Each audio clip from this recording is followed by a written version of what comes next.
Okay, my name is Tom Byrnes. I live in Manlius, New York, um, and I have ALS.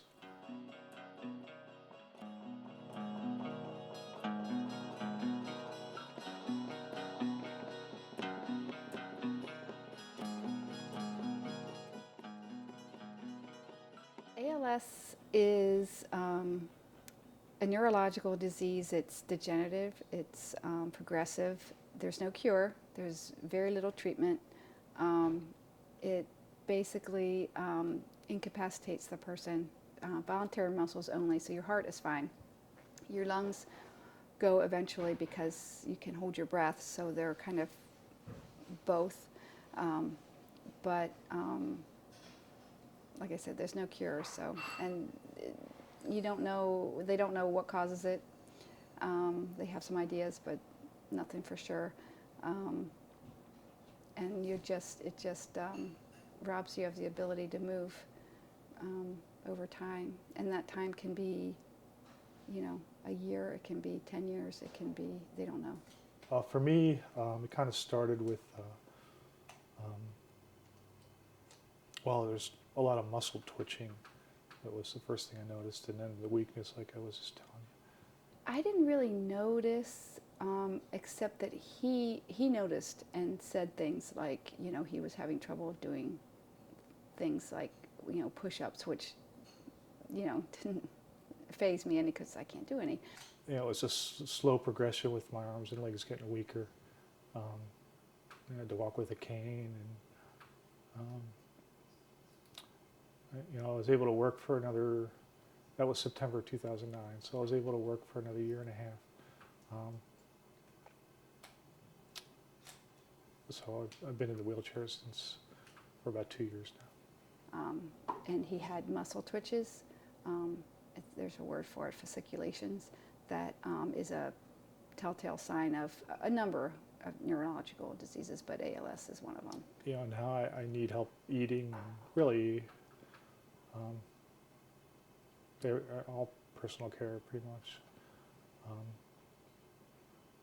And I have some machines that help me breathe. It's well, it's a ventilator, but it's like an on-demand. They call it a sip and puff. So it's just there, and then if I when I go to take a breath, it gives me just an extra shot of air at higher pressure. It's just air, it's not oxygen.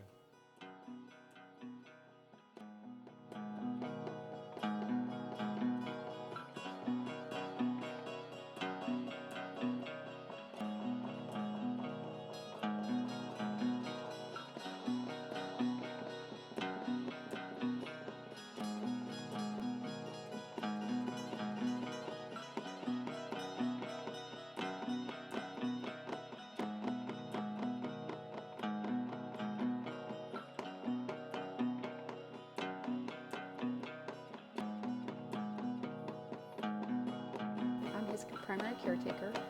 We do have an aide who comes every morning, every weekday morning, to help him bathe and get dressed. Um,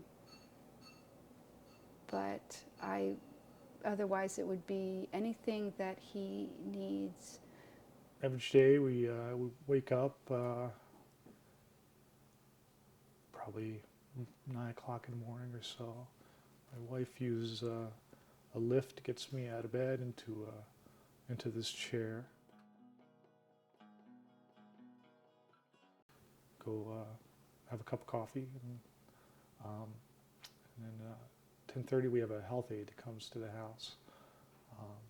And then she does the gets me through the morning routine, bathroom, and gives me a shower, and,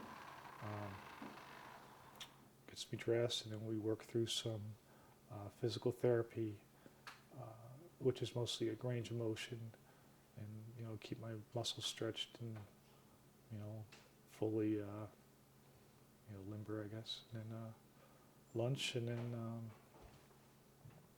you know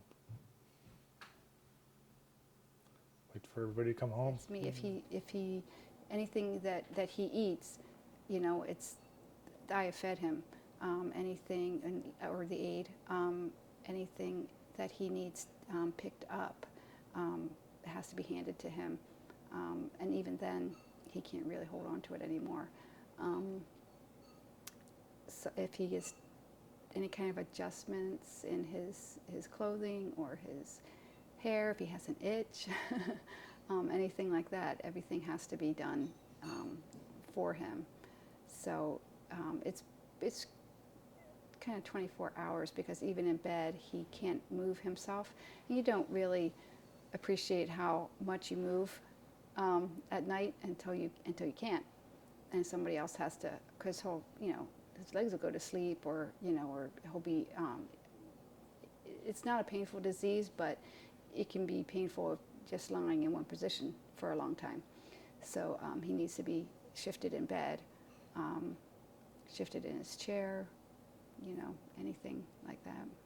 There is only one approved drug, and I have been taking that since the beginning.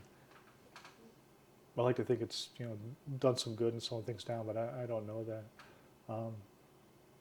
There are other drugs in development, and early on, as I was eligible, try to get involved with drug trials and to kind of maybe work towards some more effective treatment.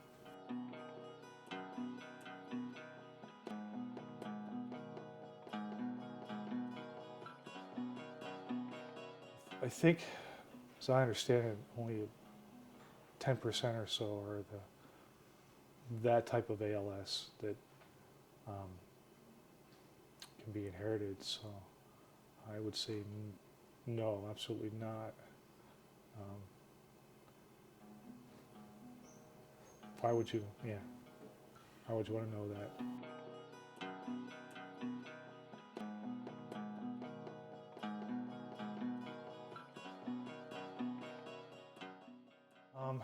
Well, for us, it's been just trying to get things in place before we need them. For families, I think the main thing is to try to just keep it as normal as possible. Don't stop activities that you've always done, if at all possible. Especially with the kids, we really didn't want to move.